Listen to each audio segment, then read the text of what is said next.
Welcome to Gana's Kitchen. In our kitchen, we prepare low-carb foods for our family while sharing with others the health benefits of using Saladmaster cookwares. We will also show you how you can save time, energy, nutrients, and even money with Saladmaster's cooking technology. For today's meal, we will be cooking ginisang ampalaya or sauteed bitter gourd with egg. As we all know, bitter gourd is very healthy, but many find it challenging to cook and enjoy because of the bitter taste.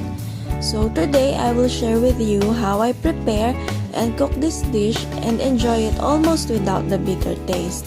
This recipe only needs few simple ingredients that may be readily available in your kitchen.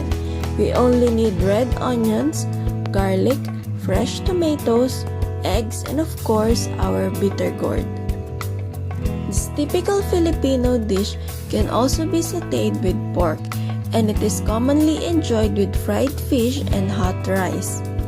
But many people don't like this dish because of the bitter taste. So if you want to eliminate the bitter taste, follow these simple steps. First you wash, then you cut and set it aside. In many cooking videos, they will instruct you to rinse or even soak the bitter gourd in salt water. But do not do this. After cutting the bitter gourd, just set it aside. The next secret is do not add water after mixing in your bitter gourd into the sauteed tomatoes. You will notice that I added water before putting in my bitter gourd, which is only to help the tomato soften up. Next, increase the heat and let it cook completely until soft.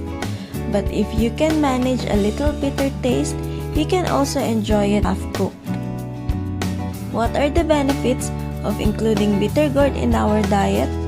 It is rich in antioxidants and it may help reduce the risk of health issues and lower inflammations in our body. Let's eat!